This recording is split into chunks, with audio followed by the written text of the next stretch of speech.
윤석열 검찰총장에 대해서 수사지휘권을 발동해서 라임 사태에 대한 수사에서 윤 총장을 배제시켜버렸습니다. 자, 그런데 이렇게 잘한다 하니까 정말 계속 이 오보 사태까지 번지는 충격적인 일이 벌어졌습니다. 어젯밤 MBC 뉴스데스크가 김봉현 전 스타모빌리티 회장에 대한 이 룸사롱 검사를 보도했습니다. 자, 지금 법무부와 이 문재인 정권은 윤석열을 아예 몰아내기로 한 모양입니다.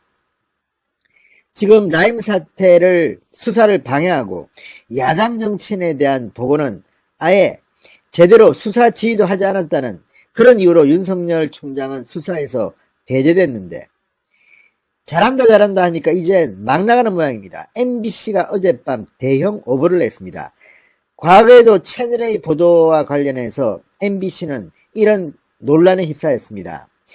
이른바 권력과 언론의 유착입니다. 권력이 좋아할 보도를 하면 다 잘 된다고 판단한 모양입니다. 그러나 현실은 그렇지 않습니다. 어젯밤 법무부가 발칵 뒤집혔습니다. MBC 뉴스데스크는 김봉현 전 회장의 발언을 한 번 더 튀겨서 보도했습니다. 아시다시피 김봉현 전 회장은 라임 사태의 몸통으로 불리는 사람입니다. 이 대형 사기극의 이 범죄 혐의자입니다. 그런데 본인이 힘들다고 판단했는지 이번에는 윤석열 그리고 검찰 개혁을 말하면서 이 검찰을 흔들었습니다. 이렇게 말했습니다. 내가 1,000만원짜리 술을 사줬다. 룸사롱에서 검사들에게 술을 사줬다. 그런데 이 진술은 검찰이 수사하지 않더라. 그 이후로 윤석열은 지금 수사 지휘권을 잃었습니다. 그런데 이 김봉현 전 회장이 말한 3명의 검사, 그중 1명은 라임 수사팀으로 합류했다. 이렇게 말했습니다. 그리고 이 술을 사줬다는 때는 라임 수사팀이 발족하기도 전이었습니다.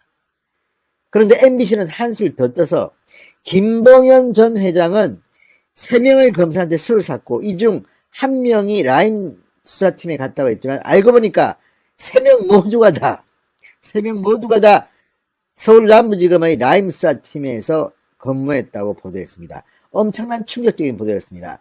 MBC 뉴스데스크의 이 보도는 윤석열 검찰이 얼마나 부도덕한가를 알려주는 동시에 추미애 장관이 윤석열에 대해서 수사지휘권 발동을 한 것이 정당하다는 그런 뜻으로 읽힐 만한 충격적인 보도였습니다. 그런데 과유불급이라고 이 보도가 나온 뒤 법무부가 뒤집혔습니다. 자, 추미애 장관의 지시였을까요? 법무부는 김봉현의 이 옥중 편지가 공개된 뒤 4일 연속으로 구치소에 있는 김봉현 전 회장을 만나서 감찰 수사를 했습니다. 수사까지는 아니지만 감찰을 했습니다. 그리고 나름대로 확신을 가지고 특정 검사 이름을 대면서 서울 남부지검에 수사를 의뢰했습니다. 그런 단계에서 나온 이 MBC의 대형 보도, 특종이라고 보도한 게 바로 김봉현이 말한 3사람 모두가 다 라임 수사팀에서 근무했다는 겁니다. 자, 이거 뭐 완전 정권 뒤를 확 밀어주는 건데 법무부도 참으로 창피했는지 명예훼손과 관련된 일이다. MBC 뉴스데스크의 보도는 오보라고 밤늦게 밝혔습니다. 법무부가 발칵 뒤집혔고 MBC는 이제 더 뒤집힐 겁니다. MBC는 언제까지 이렇게 권력 입맛에 맞는 오보를 생산하려고 하는지. 아무튼 이것 때문에 문재인 정권마저도, 자, 법무부가 어젯밤 밤늦게 이런 입장을 밝혔습니다. 오늘자 뉴스 보도는 법무부 조사 결과와 무관하며 확인되지 않은 사실이다. 확인되지 않은 보도로 인해 특정인의 명예가 훼손될 수 있음을 참고해달라. 이렇게 밤늦게 밝혔습니다.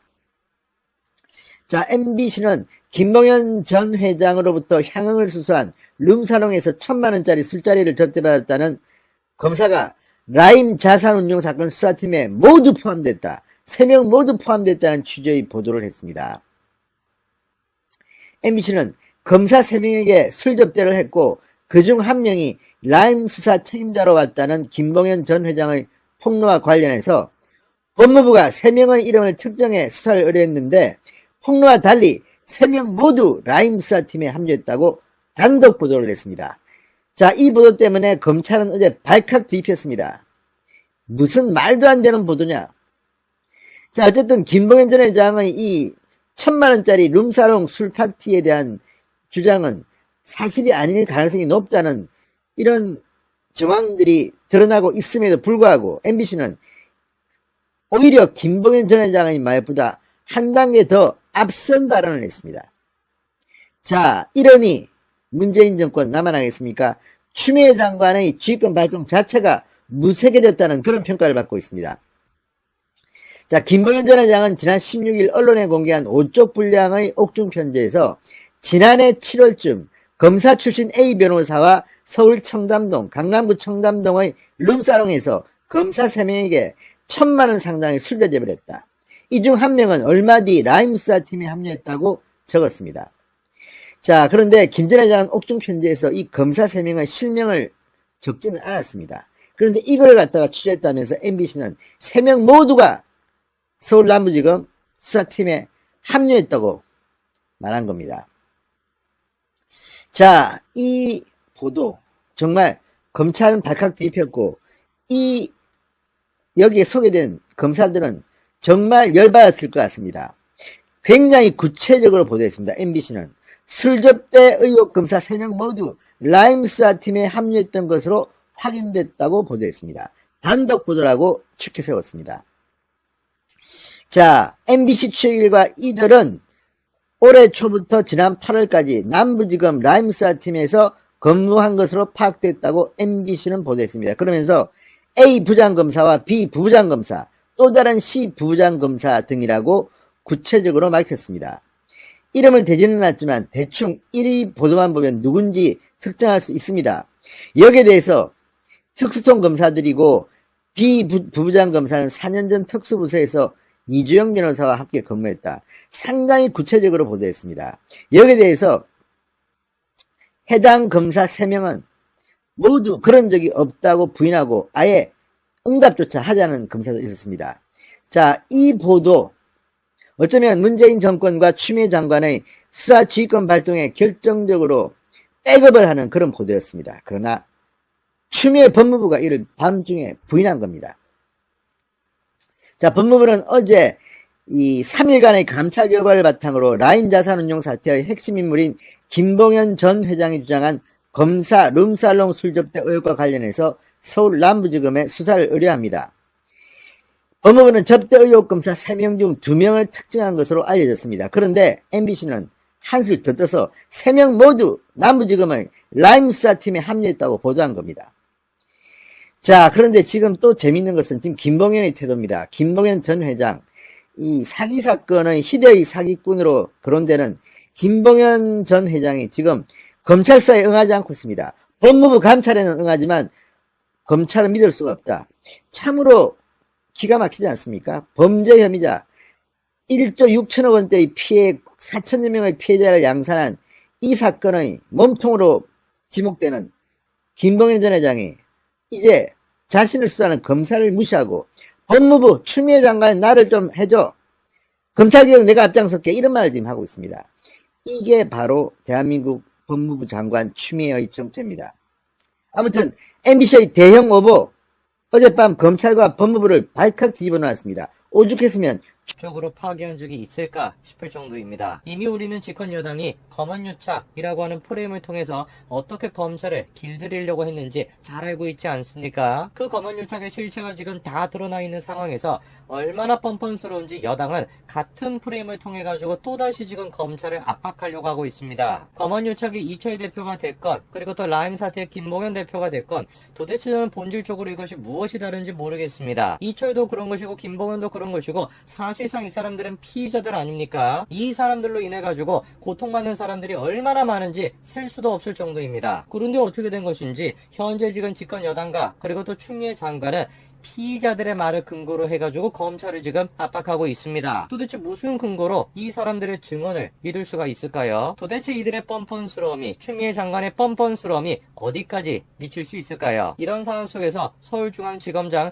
이성윤 지검장이 참석한 국감도 마찬가지로 진행이 됐는데요. 그 국감장에서 이성윤 지검장이 묘한 모습을 보여줬습니다. 어떤 내용인지 같이 한번 보시죠. 라임 사태의 핵심 인물로 지목되는 사람이 바로 김봉현 대표입니다. 그런데 이 김봉현 전 회장의 옥중 편지가 지금 논란이 되고 있습니다. 다시 한번 제가 환기를 시켜드립니다만 김봉현 전 회장의 옥중 편지입니다. 한마디로 이분은 이미 감옥에 가 계신 상태입니다. 감옥에 가 있는 사람이 옥중 편지를 지금 남겼다라고 하는 것인데 도대체 어떤 내용이 편지에 들어가 있길래 이렇게 지금 난리인 것일까요? 내용만 지금 보게 되면 검찰이 그간 드러낸 어두운 이면을 한데 모아둔 듯한 비리 종합 세트였죠. 김봉현 전 회장이 주장한 것은 간단합니다. 자신이 그냥 단순한 정치인뿐만 아니라 검찰에게도 마찬가지로 접대를 하고 그런 식으로 영향력을 행사를 했다라는 것이죠. 여기서 우리가 조금 주목을 해야 되는 것은 김봉현 전 회장이 등장하고 있는 타이밍입니다. 결과적으로 김봉현 전 회장의 옥중 편지는 검찰을 향하는 칼날이 된 것입니다. 그런데 이런 식의 지금 모양새가 우리가 좀 익숙합니다. 자, 바로 검언유착의 핵심이었던 이철 전 대표의 경우입니다. 바로 채널A 기자에게 강요 등을 당한 당사자로 지목이 된 사람이 바로 이철 전 대표였는데요. 그때도 마찬가지로 편지가 문제였습니다. 무슨 채널A 전 기자가 이철 전 대표에게 보냈다라고 하는 그 편지가 지금 공개가 되면서 검언유착이 시작이 됐었죠. 사실상 검언유착도 그런 것이고 현재 지금 라임 사태도 마찬가지고 흘러가는 방향성이 상식적인 눈으로 바라본다면 누구든지 간에 공감할 수밖에 없습니다. 사실상 똑같아요. 그리고 그 사기 사건의 피의자의 진술, 사실상 아무것도 지금 제대로 확인이 안 된 그 진술이 이미 사실인 것처럼 가정이 돼가지고 마구잡이로 언론 보도가 되죠. 그런 식으로 검언유착이라고 하는 프레임이 만들어져가지고 추미애 장관이 윤석열 검찰총장에게 얼마나 그렇게 압박을 가했습니까? 이미 수사 지휘권도 그때도 마찬가지로 행사를 했었죠. 그런데 지금의 라임 사태와 그때와 뭐가 도대체 다른 거겠습니까? 김봉현 전 회장의 저런 식의 편지가 공개가 되자마자 추미애 장관이 기다렸다라는 듯이 검사 로비는 충격적이라면서 감찰하라 이렇게 지시했다라고 합니다. 한마디로 그런 폭로가 나오자마자 즉각적으로 추미애 장관이 감찰 카드를 꺼내든 것이거든요. 그런데 그런 식의 아무런 근거도 없고 아무런 지금 증거도 없는 그 지금 폭로를 기반으로 해가지고 또다시 지금 감찰을 하겠다라는 것이에요. 폭로가 나왔다라고 한다면 조금이라도 그 폭로의 진실이 뭐고 거짓이 뭐고 그거를 구분하는 작업이 필요한데 그런 거 없습니다. 그냥 마치 기다렸다라는 듯이 폭로가 나왔다 바로 감찰 시작 이러고 지금 있으니까 누가 뭐라고 하든지 간에 이거 지금 의도가 뻔한 거 아니겠어요. 그래서 다음과 같은 지적이 나옵니다. 김 전 회장의 폭로가 이른바 보이지 않는 손이 짜놓은 시나리오인 거 아니냐 이거예요. 그도 그럴 것이 대검 국정감사가 엿새 앞으로 다가온 상황에서 돌연 김 전 회장의 폭로가 나왔고 기다렸다라는 듯이 추 장관의 감찰 지시가 내려졌다라는 겁니다. 누가 봤든지 간에 지금 짜여진 시나리오처럼 그렇게 지금 흘러가고 있는 거 아니겠습니까? 검언유착의 경우 어땠습니까? 그 폭로 진실로 지금 밝혀졌습니까? 전혀 그렇지 않습니다. 그러면 이번에 검찰을 지금 개혁해야 된다. 검찰을 지금 감찰을 해야 된다. 라고 얘기하는 그 폭로, 김 전 회장의 폭로, 이 폭로는 그러면 또 어떨까요? 검언유착의 경우와 마찬가지입니다. 의혹의 지금 대상이 되는 사람들은 아는 바가 없다. 이런 입장이 나오고 있고요. 그리고 김 전 회장 측도 마찬가지로 뭐라고 지금 얘기합니까? 틀리게 쓴 것이 아니다. 라고 반박을 하고는 있지만 관련 의혹의 진위 여부에 대해서는 말을 아끼고 있어요. 수사 등으로 밝혀질 것으로 본다. 이렇게 얘기합니다. 아니 왜 수사 등으로 밝혀질 것이다 라고 얘기하세요? 자신이 있으면 정확한 지금 사실을 갖고 있으면 지금 터뜨리시지 뭘 도대체 기다리는 겁니까? 뭔가 꿍꿍이가 있는 사람들의 특징이 그거 아니에요. 지금 이 순간에 터뜨리지 않아요. 사실을 지금 알고 있다라고 한다면 정확한 진실을 자기가 얘기하고 있다라고 한다면 지금 이 순간에 터뜨려가지고 다 끝장을 내버리면 되는 것이지 뭘 도대체 기다리는 겁니까? 그리고 그 사이 동안 답변을 요리조리 회피하고 나가고 있는 그 사이 동안 언론이 나서가지고 진술이라고 하는 이름으로 포장이 돼버립니다. 폭로로 남아있는 것이 아니라 마치 사실관계가 다 확인이 된 진술로 포장이 되게 돼요. 그러면 추미애 장관 같은 사람이 기다렸다는 듯이 나타나가지고 그거를 콕 집어가지고 검찰을 압박하는 윤석열 검찰총장을 압박하는 그리고 한동훈 검사장을 좌천시키는 그런 도구로 쓰는 거 아니었습니까? 검언유착 때도 마찬가지였고 지금도 마찬가지인 것이고 대검의 입장은 뭡니까? 법무부가 지금 검찰총장 윤석열을 중상모략하고 있다 이거예요. 도대체 무엇을 근거로 해가지고 검찰총장이 검사 내부 비리에 대해 보고를 받고도 이를 묵살을 하였다라는 것인지 그 증거를 명확하게 제시를 하라는 것입니다. 그렇지 않으면 허위사실 공표행위로 수사 대상이 됩니다. 될 수밖에 없다라는 거죠. 너무나 상식적인 이야기 아닙니까? 그냥 얘기하지 말고 근거를 밝혀라 이거예요. 그런 식의 제대로 된 근거도 없이 이런 식으로 윤석열 검찰총장에 대해 가지고 모략을 하는 거라고 한다면 허위사실 공표다 이렇게 지금 얘기하는 거 아니겠습니까? 결국에 추미애 장관은 어떻게 했습니까? 헌정사에 유례가 없는 지휘권을 또 발동을 했습니다. 라임 수사권조차도 박탈을 했죠. 라임 사건을 수사하는 서울 남부지검과 서울중앙지검 수사팀이 대검찰청 등 상급자 지휘 감독을 받지 않고 독립적으로 수사한 후에 그 결과만 총장에게 보고하라 이렇게 지시를 했죠. 한마디로 얘기해서 윤석열 검찰총장이 라임 사태와 무관하지 않은 것이다. 그거를 지금 암시하고 있는 거 아니겠습니까? 그러니까 그 연관성 있는 윤석열 검찰총장은 빠져라. 그렇게 지금 수사 지휘권을 발동을 한 거예요. 질문이 드는 거는 뭡니까? 근거가 뭐냐고요? 근거가. 저런 식으로 윤석열 검찰총장의 연관성이 있다라고 하는 근거가 하나라도 있다라고 한다면 제가 이런 영상 안 찍습니다. 근거가 없잖아요, 근거가. 대검조차도 지금 얘기하는 게 뭡니까? 이런 식으로 중상모략하지 말라는 거예요. 그런데 이번에 또다시 라임 사태 또한 마찬가지로 아무런 근거도 없이 폭로만을 기반으로 해가지고 윤석열 검찰총장에 대한 지휘권을 다시 한번 지금 발동을 한 겁니다. 추미애 장관의 이런 식의 만행 속에서 이성윤 지검장이 국감에 참석했습니다. 국감장에서 조금 흥미로운 부분들이 있었습니다. 억울한 것이 있으면 말해보라 라는 얘기에 대해 가지고 자신은 최강욱 기소를 반대하지 않았다라는 것이에요. 어떤 내용인지를 보니까 언론에서는 울산 사건이나 최강욱 전 비서관 사건을 놓고 내가 기소를 반대한 것으로 되어 있지만 그건 아니고 적어도 피의자 소환 조사 후에 처리하자라는 건의였다라는 것입니다. 자기는 기소를 반대한 적이 없대요. 뭔가 조금 이상합니다. 저런 식의 입장 같은 경우는 추미애 장관 쪽에서 가지고 있는 입장과는 굉장히 좀 대비가 되는 그런 모습이죠. 억울한 것이 있냐라는 질문에 대해 가지고 굳이 답변을 안 해도 되는 것인데 나는 최강욱 그렇게 기소하는 거에 대해서 반대하지도 않았는데 그렇게 언론 보도가 나가가지고 억울하다라는 취지로 지금 답변을 한 것입니다. 실제로 당시 언론 보도가 어떻게 나갔습니까? 윤석열이 밀어붙였다. 시효 4시간 전에 기소가 된 최강욱 이런 식의 단독 보도가 나갔는데요. 이 지검장은 기소에 부정적이었으나 윤 총장이 밀어붙였다라는 얘기가 나왔다. 이렇게 보도가 됐습니다. 그런데 지금 저거에 대해서 이성윤 지검장이 뭐라고 얘기하는 겁니까? 자기는 억울하다 이거예요. 나도 마찬가지로 기소에 대해 가지고 반대하지 않았다라는 겁니다. 도대체 뭐가 킹겼길래 이성윤 지검장은 추미애 장관의 심기를 건드릴 수도 있는 그런 발언을 했던 것일까요? 국감에서 이런 모습도 있었습니다. 박범계 의원이 이성윤에게 고함을 쳤다라는 것이에요. 윤석열이 무혐의 준 거 아니냐. 박범계가 지금 뭐라고 주장을 합니까? 옵티머스 사건에 대해 가지고 수사를 하고도 무혐의 처리를 한 것은 당시 서울중앙지검장이었던 윤석열 검찰총장이라는 것이에요. 그거에 대한 답변을 얻어내기 위해 가지고 이성윤 지검장한테 수차례 언성을 높였다라는 것이죠. 실제로 보시게 되면 당시 1차장이 누굽니까? 당시 중앙지검이 누구예요? 이성윤 지검장입니까? 계속해가지고 언성을 높이는데 그런데 끝까지 이 지검장은 곤란한 표정을 지으면서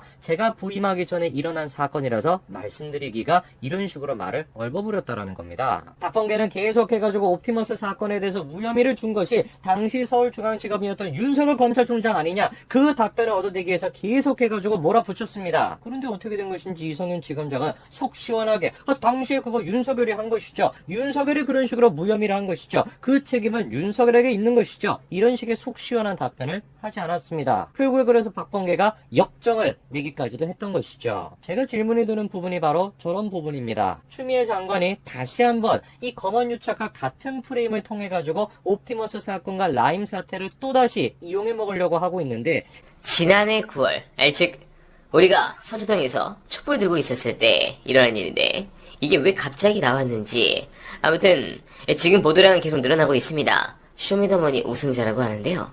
원래 안 보던 프로그램이라 래퍼는 잘 모릅니다. 그 노엘 말고는. 아무튼 그마저도 경찰이 송치한 것을 검찰이 기소 유예를 해준 사건인데요. LSD를 대량으로 밀수해도 진리 나오는 판에 약합니다. 뭔가 좀 더 강한 국면 전환 이런 게 필요할 것 같은데 두고 보겠습니다.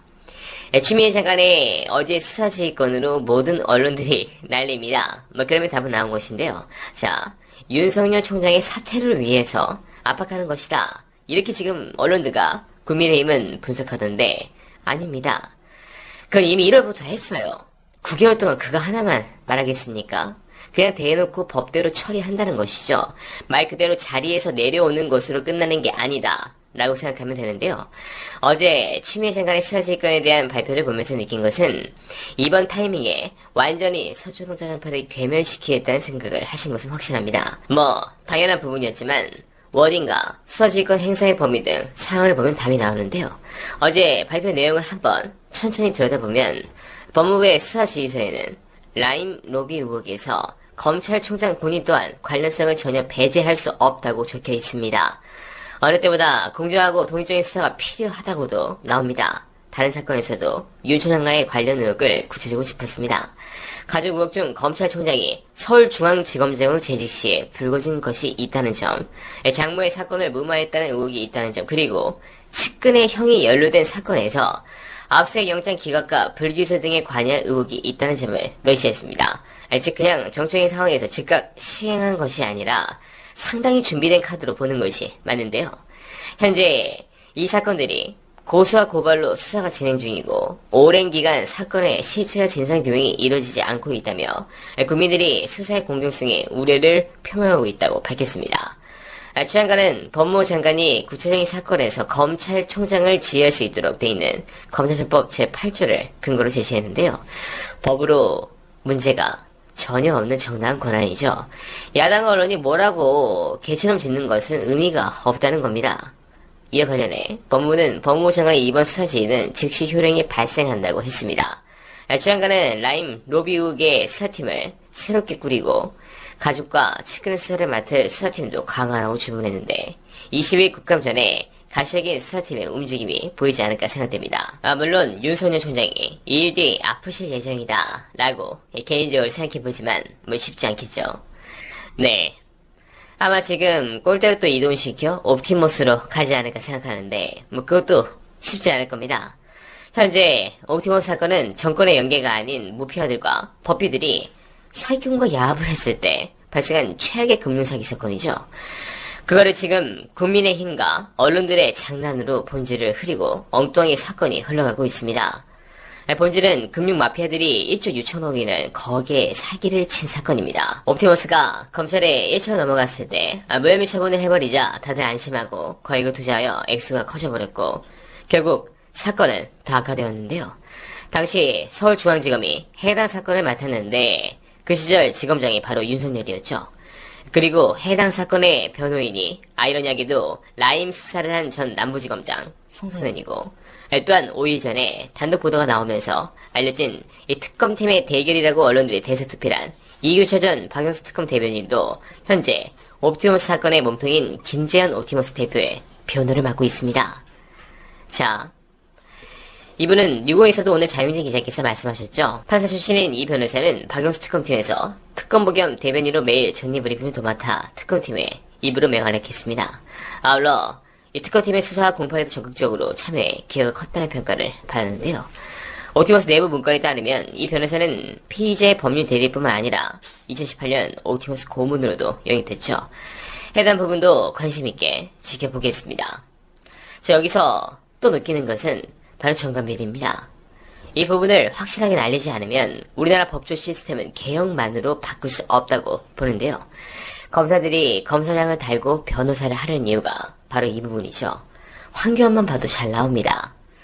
그런 부분에서 정관비리를 막기 위해서는 검사장 이상 최고위층 검사, 예를 들어 지검장급, 고검장급 검사에 대해서는 변호사 활동을 일정 기간 막는 방법이 있을 수 있다고 봅니다. 그러니까 국가 고위직을 하기 위해서는 일정 대가 부분은 포기하라는 거죠. 그게 아니면 최대한 빨리 퇴직을 하라고 하는 방법도 있을 것 같습니다. 막말로 검찰총장 출신이 변호사를 하는 게 말이 됩니까? 최대한 연금을 오래 타먹게 유도해드려야죠. 또한 사건 배당을 시스템적으로 하는 방법도 있습니다. 이건 이미 이탄 의원께서 말씀하신 아주 중요한 사항입니다. 물론 지금도 이런 규정이 있습니다. 대법원에도 있고요.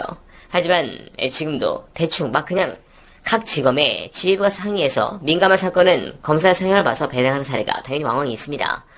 일반 회사와 비슷한 거죠. 야, 이건 재시키면 잘하겠다. 이건 재시키면 이런 결과 내놓겠네. 이게 왜 문제가 되는지는 윤석열 총장의 지금까지 15개월 동안 한 짓을 보면 잘 아실 겁니다. 이런 식으로 고위직이 사건에 개입하는 거죠. 우리나라가 혈연, 지연, 학연사라는 건 법조계에서 더 여실하죠. 그래서 이 부분을 꼭 막아야 합니다. 그리고 마지막으로 퇴직한 지역에서 변호사 개혁 금지와 검사 시절 사건을 지휘했던 부분에 대한 변호 금지에 대해서 더욱 법적으로 강화할 필요가 있습니다. 또 오래전부터 말이 나오긴 했었는데 실제로 도입이 가능하다고 생각하는데 워낙 편법이 적용될 가능성이 많아서 이게 도입이 될지 여부는 많이 애매합니다. 그러나 이걸 한 방에 막는 방법이 있죠. 바로 공수처입니다. 기소권 독점이 깨지면서 악당들이 로비할 루트가 많아져 정관비리의 균열이 생기는 장점도 있지만 사실 공수처에 수사권을 줘서 검찰과 법원의 출입관리 기록을 감시하는 방법도 있습니다. 그럼 전환은 어떻게 막느냐라고 할 수 있는데요. 전환을 막을 수가 없습니다. 하지만 그건 사회적인 규율로 막는 겁니다. 자연스럽게 법관과 검사도 수사를 받을 수 있다는 현실적인 제약이 생기면 조심하고 행실을 가다두는 거겠죠. 기업을 보더라도 기술 유출을 100% 막을 수는 없습니다. 대신 조직의 규율과 보상체계 그리고 합리적인 인사 등으로 막는 거죠. 그리고 가장 중요한 게 우수한 법관과 검사에 대한 보상체계라 볼 수 있는데 정말 보상체계는 개혁해야 합니다. 취재도 제대로 안 하는 모 기자보다 검사, 판사 월급이 낮다는 건 정말 문제라고 볼 수가 있네요. 결국 수사를 할 수 있다는 건 공처의 설립이 정관 예우에 대한 가장 확실한 카드라고 할 수 있는데 대통령이